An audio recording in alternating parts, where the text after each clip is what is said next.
क्या होता है जब एक ओवरवर्क्ड इंडस्ट्रियल मैकेनिकल डिजाइनर अपनी मौत के बाद जादुई दुनिया में रीइंकार्नेट होता है? जिन लेशन एक टैलेंटेड इंडस्ट्रियल मैकेनिकल डिजाइनर ने अपनी पूरी जिंदगी काम में बिता दी। ओवरटाइम और प्रोजेक्ट्स ने उसकी जिंदगी को कंज्यूम कर लिया था।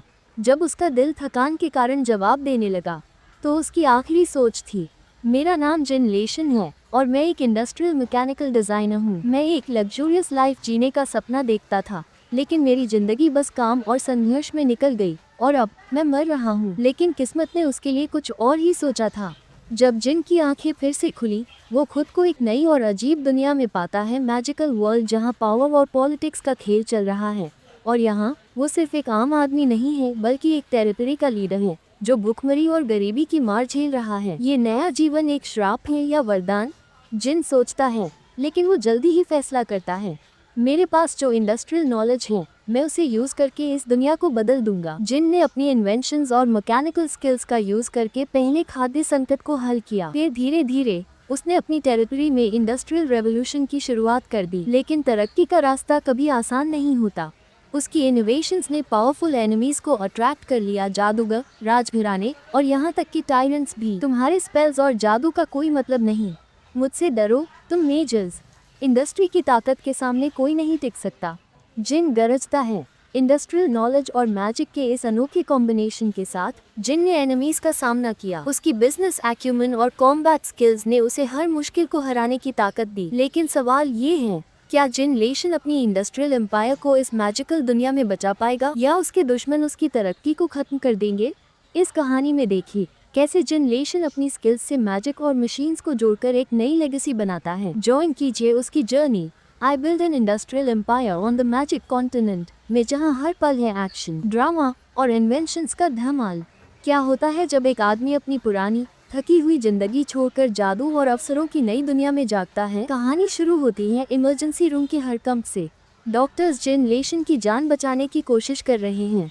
जिन, एक मैकेनिकल इंजीनियर, अपनी बर्बाद जिंदगी को याद करते हुए सोचता है, 20 साल मैंने बस काम में बर्बाद कर दिए, न परिवार न प्यार, पूरी जिंदगी जैसे एक बुरा सपना थी। ऐसी जिंदगी का क्या मतलब? डॉक्टर्स की चीख पुकार के बीच जिन आखिरकार थककर सो जाता है, लेकिन मौत की जगह वो जागता है एक लग्जूरियस रूम में। हैरान होकर वो सोचता है, क्या मैं हॉस्पिटल में हूँ? इतनी महंगी जगह। फिर एक मिस्टीरियस आवाज उसे बताती है, welcome to the magical continent of Elder. अब जिन रेन एडगर के रूप में पुनर्जन्म ले चुका है, जो ग्रैंड ड्यूक अल्फ्रेड एडगर का तीसरा बेटा है। अगले हफ्ते रेन को एहसास होता है कि उसकी नई जिंदगी उसकी पुरानी जिंदगी से बिल्कुल अलग है। उसका परिवार उससे प्यार करता है, उसके बड़े भाई बहन उसे खाना खिलाते हैं, उसकी माँ उसे नए कपड़े बनाकर देती है और उसकी मेड उसकी हर जरूरत का ख्याल रखती है। क्या ये मेरी पिछली जिंदगी की बुरी किस्मत का बदला है? रेन सोचता है, लेकिन ये जादुई दुनिया जिसे एल्ड्रियर कहते हैं चुनौतियों से भरी हुई है। इस दुनिया में हर चीज मैजिक पर निर्भर करती है। रेन का परिवार, जो एक नोबल फैमिली है, नॉर्थ वेस्ट टेरिटरी में एक गंभीर फूड क्राइसिस का सामना कर रहा है। एक दिन रेन के पिता उसे अपने स्टडी रूम में बुलाते हैं। रेन, अब तुम उस उम्र में पहुंच गए हो जहां तुम्हें अपनी टेरिटरी संभालनी होगी। क्या तुम तैयार हो? रेन की टेरिटरी 300,000 स्क्वायर किलोमीटर्स में फैली हुई है और उसमें 1 मिलियन लोग रहते हैं, लेकिन जमीन पर खाद्य संकट छाया हुआ है। रेन के पिता उसे चेतावनी देते हैं, फूड इश्यूज सिर्फ एंथुजियाज्म से सॉल्व नहीं होते, इसे स्टेप बाय स्टेप सॉल्व करना होगा। लेकिन रेन सिर्फ जोश पर भरोसा नहीं करता। अपनी पिछली जिंदगी के इंडस्ट्रियल रेवोल्यूशन के ज्ञान के साथ वो बोल्ड कदम उठाता है और कहता है, फादर, फूड क्राइसिस को मुझ पर छोड़ दीजिए। चैप्टर खत्म होते होते रेन ये ठान लेता है कि वो अपनी अनोखी स्किल्स से इस मैजिकल वर्ल्ड को बदल देगा। इंडस्ट्री और मैजिक की ताकत को जोड़कर वो एक नई शुरुआत करने के लिए तैयार हैं। क्या रेन एडगर अपनी टेरिटरी को फूड क्राइसिस से बाहर निकाल पाएगा या ये नई दुनिया की चुनौतियां उसके लिए बहुत बड़ी होंगी? इस एक्स्ट्रॉर्डिनरी कहानी का हिस्सा बनिए और देखिए कैसे रेन एडगर एक जादुई और इंडस्ट्रियल एम्पायर खड़ा करता है। फ्रेंड्स, लाइक कर दो। दूसरा एपिसोड एक्सप्लेन करने जा रही हूँ।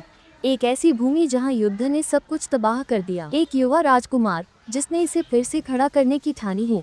क्या वो इसे बचा पाएगा? ये है एशलिंग सिटी, ग्रैंड ड्यूक एल्डारन की टेरिटरी का सबसे पश्चिमी क्षेत्र। एक ऐसा इलाका जो उत्तर में सॉरेन ग्रैंड ड्यूक की दुश्मन भूमि, पश्चिम में एल्व्स की टेरिटरी और दक्षिण में विशाल महासागर से घिरा हुआ है। 3 देशों के चौराहे पर स्थित होने की वजह से ये इलाका अक्सर युद्ध की आग में झुलसता रहता है। कभी उपजाऊ रही ये जमीन अब बंजर हो चुकी है, लोग बस किसी तरह जिंदा हैं। रेन एडगर के लिए ये जगह उसकी पहली चुनौती है। इंडस्ट्रियल रेवोल्यूशन की शुरुआत के लिए सबसे जरूरी है एक मजबूत पॉपुलेशन। रेन सोचता है, लेकिन रेन के पास अब एक अनोखी ताकत है, स्कैनिंग सिस्टम। ये उसे हर इंसान की क्वालिटीज दिखा सकता है, लीडरशिप, स्ट्रेंथ, लॉयल्टी, मैजिक और स्ट्रैटेजी। कुछ लोगों पर इसे आजमाने के बाद रेन समझ जाता है कि ये शक्ति कितनी कीमती है। इस ताकत की मदद से मैं सही लोगों को चुनकर इस जमीन को फिर से खड़ा कर सकता हूँ। लेकिन हर नई शुरुआत के साथ दुश्मन भी आते हैं। सिटी लॉर्ड के मैंशन में भ्रष्टाचार और डर की बातें चल रही हैं। ग्रैंड ड्यूक का सबसे छोटा बेटा आज आ रहा है। अगर उसे मेरे टैक्स और फाइनेंशियल फ्रॉड के बारे में पता चल गया तो सिटी लॉर्ड मुस्कुराता है। रिलैक्स करो, ऐसा बिगड़ा हुआ नोबल लड़का टैक्स रिकॉर्ड्स को समझ ही नहीं पाएगा। उसे रैंडम अकाउंट्स दे दो, वो कंफ्यूज हो जाएगा। इस बीच रेन एशलिंग सिटी की हालत का जायजा लेता है। बंजर जमीन और घटती पॉपुलेशन देखकर उसकी तेज दिमागी सोच चालू हो जाती है। अगर हम पश्चिमी नदी को साफ करें और इसे दक्षिणी सी पोर्ट से जोड़ने के लिए एक कनाल बनाएं, तो इस बंजर जमीन को फिर से उपजाऊ बनाया जा सकता है। लेकिन उसकी योजना उस वक्त रुक जाती है जब वो एक गांव में एक दुखद दृश्य देखता है। एक बाप अपने जुए की लत में अंधा अपनी बेटी पर हाथ उठाने वाला होता है, उस पैसे के लिए जो उसकी बीमार पत्नी के इलाज के लिए रखा गया था। रेन तुरंत बीच बचाव करता है और सख्ती से कहता है, अगर तुमने दोबारा अपने परिवार की जिंदगी जुए में लगाई तो मैं तुम्हें ऐसा सबक सिखाऊंगा जिसे तुम कभी नहीं भूलोगे, समझे? डरा हुआ आदमी माफी मांगता है और वादा करता है कि वो बदल जाएगा। रेन बेटी से उसकी हालत के बारे में पूछता है और स्कैनिंग सिस्टम की मदद से पता करता है कि इस लड़की के पास होली बॉडी ऑफ एग्रीकल्चर नाम का रेयर टैलेंट है। ये टैलेंट फार्मिंग प्रोडक्टिविटी को बढ़ा सकता है। ये लड़की मेरे प्लान्स के लिए बहुत जरूरी है, मुझे इसे रिक्रूट करना होगा। रेन सोचता है। रेन उसे शहर तक ले जाने के लिए अपनी कैरेज ऑफर करता है।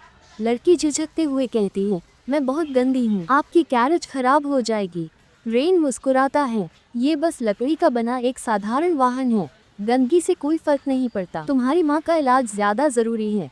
लेकिन बताओ, इतनी गरीबी में यहाँ एक कैसीनो कैसे चल रहा है? जैसे ही रेन शहर की ओर बढ़ता है, उसके दिमाग में करप्शन को खत्म करने और एशलिंग सिटी को फिर से खड़ा करने का जुनून बढ़ता जाता है। क्या रेन एडगर इस तबाह हुई जमीन को फिर से समृद्ध बना पाएगा, या भ्रष्टाचार और लालच की ये दुनिया उसके लिए बहुत बड़ी चुनौती साबित होगी? आगे की कहानी के लिए जुड़े रहिए और देखिए कैसे रेन एक जादुई और इंडस्ट्रियल एम्पायर खड़ा करता है। Thank you so much for watching.